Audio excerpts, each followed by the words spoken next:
Olá, pessoal, tudo bem? Estamos aqui para mais um programa As Pessoas Inspiram pela Vale TV. E hoje a gente vai falar um pouquinho sobre tecnologia, sobre empreendedorismo. E eu tenho prazer de chamar, de apresentar para vocês uma das lideranças de mais impacto aqui no Rio Grande do Sul, impacto feminino. Então, vocês vão conhecer a Aline De Pares, tá? Que ela já foi presidente da CESP, da CETI RS, é membro também do Conselho Fiscal do Ecolab, tem uma empresa chamada Tools, né? E ela vai conversar com a gente sobre esse mundo da tecnologia, né? E todos essa história, essa jornada que ela viveu de mais de 15 anos dentro dessa área. Então, eu vou chamar aqui a nossa queridíssima Aline. Seja bem-vinda, Aline. Olá, olá, Eliane, olá a todos os telespectadores da Vale TV. Muito obrigada aí por este convite. Que honra estar aqui com vocês. Isso aí, a Aline, além disso, recentemente ela apareceu até numa reportagem da Forbes, então fiquem ligados com a gente para conhecer a história da Aline, tá? É muito interessante, né? Uma história muito inspiradora aqui para todos que estão nos ouvindo. E Aline, eu queria começar a falar contigo para te contar um pouquinho da tua história, da onde tu veio, tu é daqui da região, enfim, conta um pouquinho da tua infância e vem vindo aí para a gente conhecer mais. Excelente, Eliane, excelente. Então, eu não sou da região aqui, da capital, na verdade, eu nasci no interior do estado, numa cidade que se chama Viadutos, no norte do estado do Rio Grande do Sul, uma cidade muito pequena, né? E que tem aí um foco, né, predominantemente agrícola. Eu sou filha de agricultores, meu pai e minha mãe nasceram, cresceram e trabalharam a vida toda na agricultura, nessa cidade, né? E foi lá que eu iniciei, então, a minha vida, né? O que eu nasci, que eu tive uma infância incrível numa cidade onde eu tive toda a segurança, conhecia todo mundo, tive uma série de oportunidades, né? De conhecer, de conviver com essas pessoas que me trouxeram de alguma maneira, ou que me apoiaram para chegar até hoje, onde eu estou, né?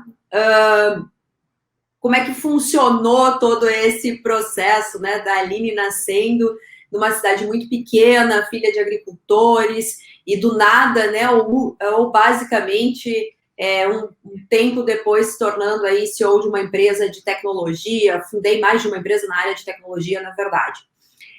Desde a minha infância, eu me recordo dos meus pais falando uma frase: Aline, você tem que estudar. A gente não quer que você tenha uma vida difícil como foi a nossa na agricultura.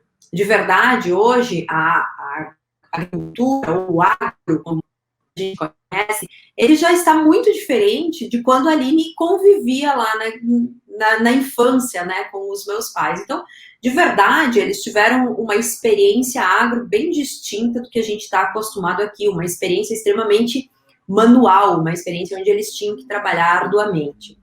E foi assim que tudo começou. Então, meu pai sempre e a minha mãe incentivaram muito que eu estudasse, que eu tivesse uma carreira, que eu pudesse, então, ter uma vida diferente do que eles até aquele determinado momento conheciam.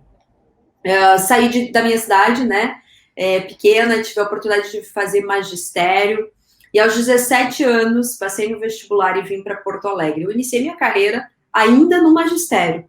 E eu Olha costumo só. dizer, é, eu costumo dizer que quando eu cheguei em Porto Alegre era uma criança dando aula para outras crianças. Eu tinha Mas 17 anos. Mas assim, ó, só para te contar, tá? Vamos falar. Eu fiz magistério também, eu tive a mesma sensação. Eu tinha 17 anos dando aula para um grupo de alunos de segunda série que eram maiores que eu. É muito louco, né?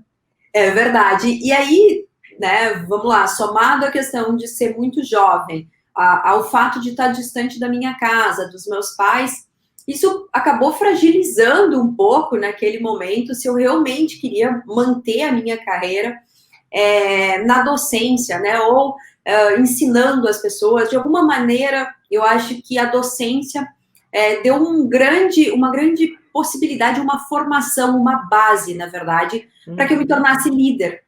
Porque o professor ou o docente nada mais é do que um grande líder daquela turma que vai inspirar e que vai fazer com que os alunos cresçam, permaneçam aí transformando. E foi na docência que tudo começou, ainda lá em Viadutos, né? Me formando no magistério, vindo para cá, seguindo a carreira, mas em algum momento aí eu decidi que eu iria para uma área um pouco mais técnica. Iniciei minha faculdade de administração com ênfase em análise de sistemas na PUC. E todo mundo me pergunta, inspirado em quê? Né? Porque, ou em quem, né?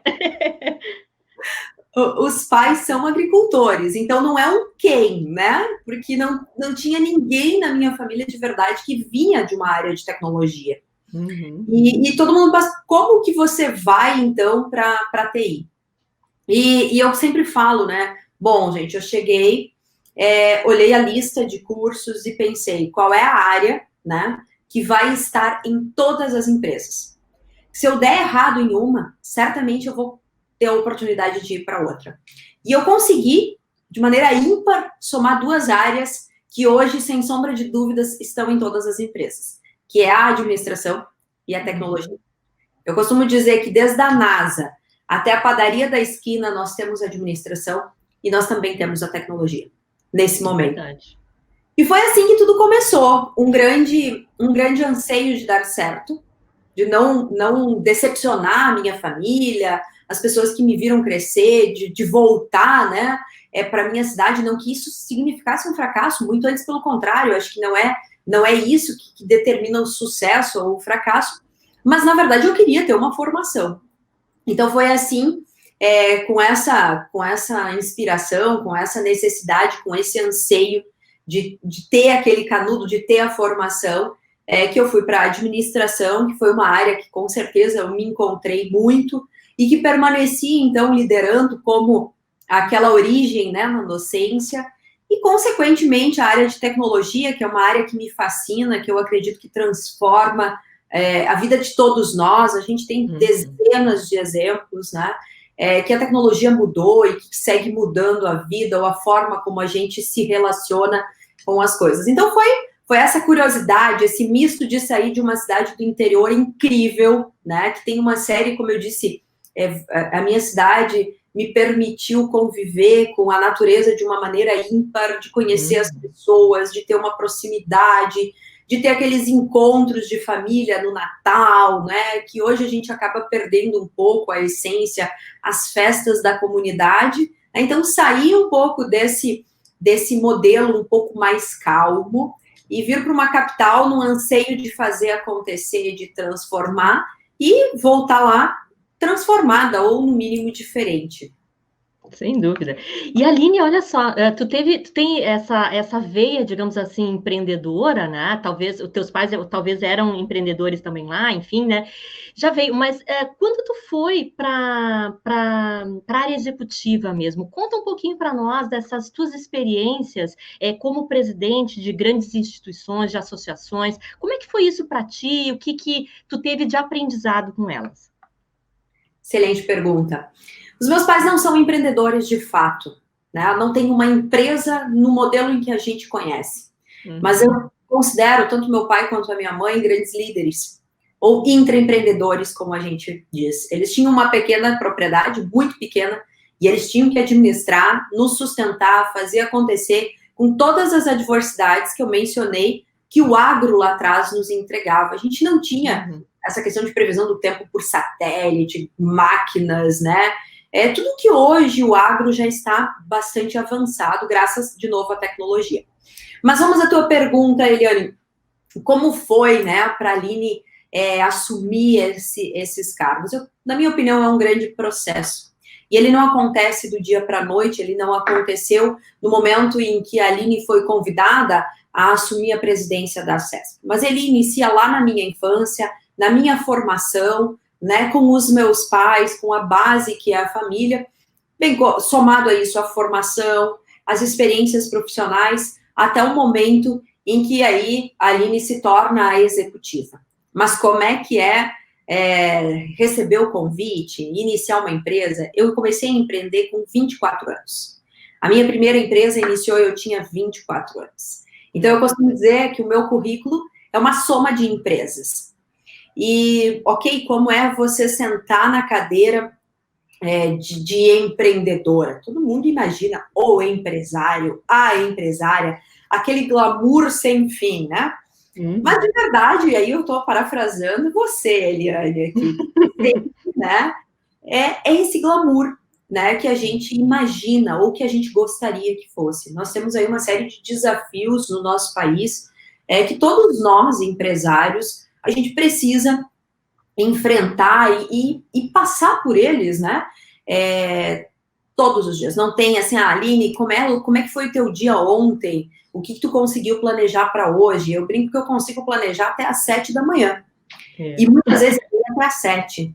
Porque das 6 às 7 eu vou para academia, tá? Eu acordo às 5, leio os meus e-mails, faço um planejamento de ir para a academia. E também planejo o resto do dia, mas normalmente quando eu volto da academia, o dia começa e esse planejamento ele vai se tornando cada vez mais dinâmico. Realmente é um desafio, porque eu assumi cadeiras executivas muito jovem. E muitas vezes, enquanto mulher jovem, nós nos deparamos com mais desafios ou com alguns desafios diferentes.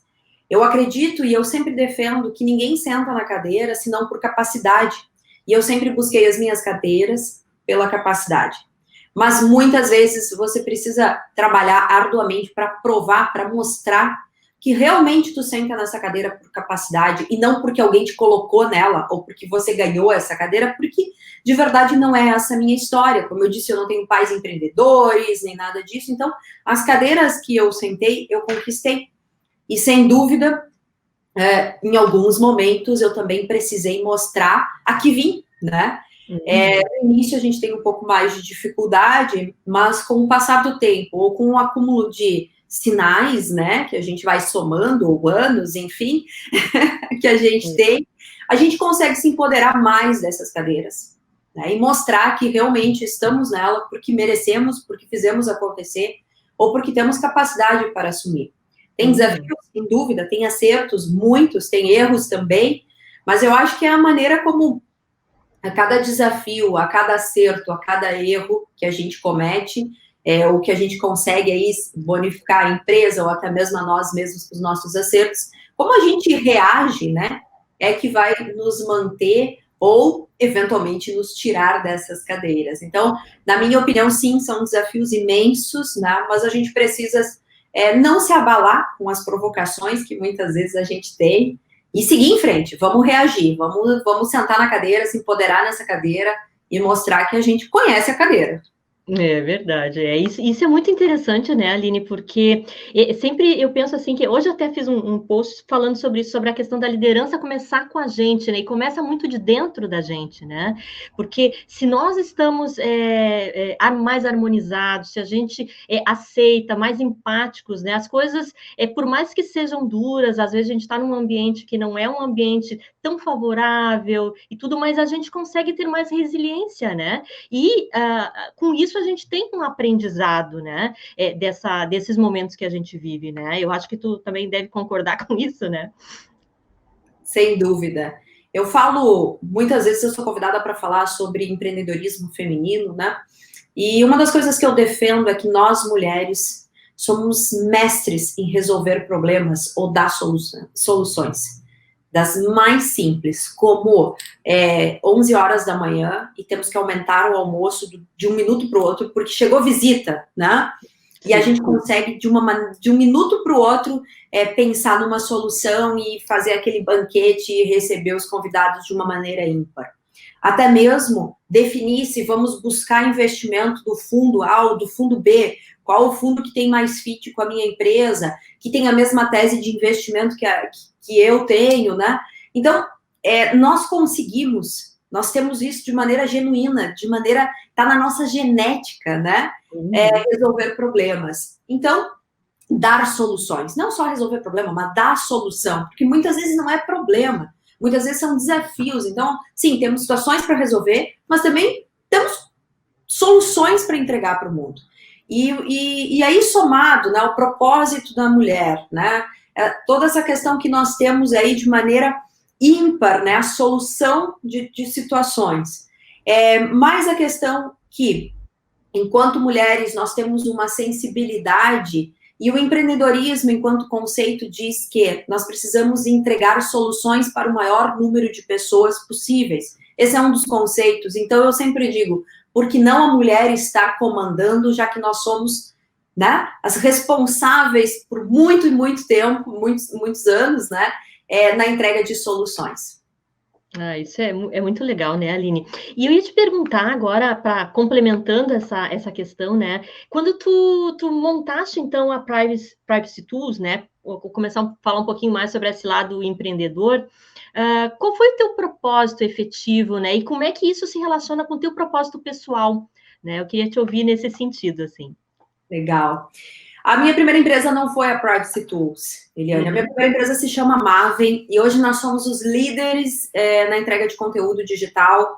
Eu tenho uma pequena parcela da empresa nesse momento e eu faço parte do conselho, tá? A Maven está no mercado há 10 anos e através da Maven eu tive a oportunidade aí de realmente empreender e ter um desafio muito genuíno. Quando eu iniciei a Maven, eu sempre brinco, né? A história bonita ou a verídica, né? Eu tinha sido recém-demitida de uma grande rede bancária aqui do estado do Rio Grande do Sul. Foi uma das poucas oportunidades onde eu estive na cadeira, né, de colaboradora, de intraempreendedora, como hoje eu costumo defender a tese. E aí, o último semestre da faculdade, aluguel para pagar, enfim, todas aquelas coisas que a gente sabe como funciona e eu precisava fazer acontecer. Último semestre na PUC, andando pelos corredores, havia um programa chamado PRIME, para pequenas empresas ou para empresas que estavam iniciando a operação. Bastava enviar uma ideia inovadora, tinha todo um concurso, e eu pensei, uau, por que não, né? E foi assim que tudo começou, então passei pelo PRIME. Na Maven eu tenho outro sócio co-founder comigo e que permanece na operação, que está à frente da Maven. E nós nos mantemos, né, na Maven. Hoje eu fico um pouquinho no back-office, né, no conselho, apoiando aí em decisões estratégicas, mas a Maven é uma empresa de 12 anos, ou seja, estabilizada. Quando a Maven já estava andando, eu não vou dizer sozinha, porque as empresas elas não andam sozinhas, mas tinha um time, alguém que pudesse conduzir, eu pensei, por que não um novo desafio? E foi aí que veio a Truber. Uhum. A Truber me deu a oportunidade de viver o meu primeiro fracasso. E eu costumo dizer que eu fracassei a 300 km por hora. E por que isso, Eliane? Né? Por que essa fala de 300 km por hora? Porque eu tive um início extremamente promissor. Eu iniciei a Truber com uma das tecnologias muito disruptivas na época, isso há 3 anos atrás, que era blockchain, que é blockchain, na verdade. Uhum. Não no lado do Bitcoin, tá? Mas de verdade no que se referia à solução de blockchain para a entrega de uma identidade digital segura e imutável. Bom, fiz meu MVP, consegui investidor, eu trouxe quase 2 milhões de investimento do Crypto Valley da Suíça, então tive a oportunidade de visitar Zurique, conviver com investidores daquela região, aprender um pouco da cultura de empreendedorismo deles. E, uma vez tendo conquistado tudo isso, eu consegui perceber que nós tínhamos chegado muito cedo na festa. Esse é o termo que eu uso. O Brasil não estava preparado para a tecnologia de blockchain, tampouco para uma solução de identidade digital segura. Uhum. Investidores têm um lema, né? Entro rápido e saio mais rápido ainda. E eles nos deram um prazo, e do dia para a noite, eu digo que eu fui convidada, né, ou muito desafiada, e foi um desafio muito grande na minha carreira profissional, que foi encerrar a operação da Truber, e sobretudo encerrar uma série de sonhos, de expectativa, de todos os colegas que tinham acreditado comigo naquele propósito. Uhum. Então esse foi um dos grandes desafios profissionais que eu encarei. Ou seja, eu consegui um investidor, eu consegui ir para a Suíça, trazer todo esse conhecimento, convencer pessoas de que aquilo poderia dar certo, e do dia para a noite eu percebo que, uau, eu cheguei muito cedo na festa, e o investidor não vai bancar mais essa operação, e eu preciso encerrar essa operação. Isso realmente foi um desafio que mexeu muito comigo, mas, de novo, a minha veia empreendedora, ela sempre esteve muito presente, superado esse problema, né, que eu tive que tratar comigo mesma. eu percebi que, vamos lá, temos que ir de novo, né? Não deu certo na Truber, e por que não reiniciar, então, essa carreira? Porque eu via que a Maven estava muito bem conduzida já pelo meu sócio, então eu tinha aí outras oportunidades, e de verdade, se a gente for olhar a cultura americana, é muito comum as pessoas quebrarem e reiniciarem, uma questão psicológica, mas nós, no Brasil, a gente não tem essa cultura. Nós não encaramos o fracasso como aprendizado, e sim encaramos o fracasso como quebramos, não tem mais vida, estamos acabados, né? Foi dizimado, perda total. É verdade. Aí ir ao fundo do poço, né? Digamos assim, né? Literalmente.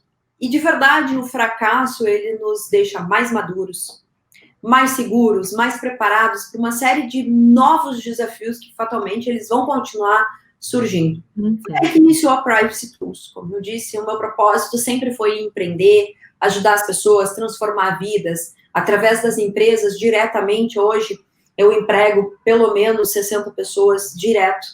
Indiretamente, a gente impacta muitos e muitos negócios e, consequentemente, através da Maven, eu costumo dizer que entramos nas casas de mais da metade de todos os brasileiros, porque nós atendemos os maiores grupos de mídia e comunicação aqui do país. Tecnologia de comunicação da Marvel. Da Maven é tecnologia entrega de conteúdo, então nós atendemos Folha de Paulo, RBS, né? Uma série de grupos de comunicação. E na Privacy Tools, nós viemos para atender as novas demandas da Lei Geral de Proteção de Dados, que nós, né, titulares aqui, sentada na cadeira de titular e não na empresária da Privacy Tools, recebemos um grande presente, que é a nossa privacidade. Então, mais do que nunca, né, uma vez que nós, brasileiros, recebemos esse presente, eu entendo que temos aí que apoiar, né, todas as empresas, todos os empresários a se tornarem compliance, né, e realmente fazer valer a lei, entregar esse presente que nós estamos recebendo. Então, estou aqui, né, na minha terceira jornada empreendedora. Claro, também tive uma passagem pela carreira institucional, onde eu tive a honra de presidir a CESP-RS, uma entidade que conta aí com pelo menos 40 anos de história e que vem assessorando as empresas, que vem promovendo a tecnologia no nosso estado. Então, isso foi realmente algo que me ajudou muito e que eu me sinto muito honrada, né, por ter sido convidada a presidir a CESP, né? E, claro, foi uma experiência sensacional, incrível, e que eu carrego, assim, com muito carinho, com muita gratidão. Ai, que maravilha, que maravilha. E, Aline, deixa eu fazer, eu estou quase na última pergunta aqui, né? Mas eu queria ainda te ouvir, na tua opinião, assim, com relação ao ecossistema, tá, tecnológico, tudo que a gente está vivendo no Rio Grande do Sul, o que tu percebe, assim, que a gente precisaria ter ou conquistar para a gente se desenvolver e ser um estado aí mais atuante dentro dessa área, talvez uma referência, então, em tecnologia e inovação?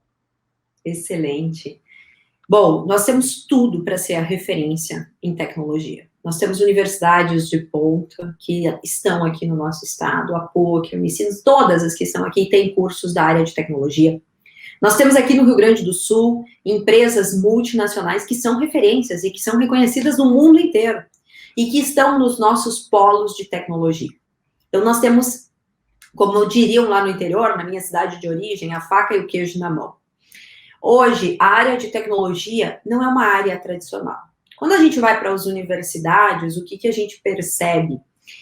As crianças sempre se voltando para as áreas que são muito tradicionais, ou que são mais conhecidas. Então, desde docência, medicina, direito. Por quê? Porque são áreas que são conhecidas e que são mais palatáveis. Todo mundo sabe o que é o médico, o que é o dentista, né?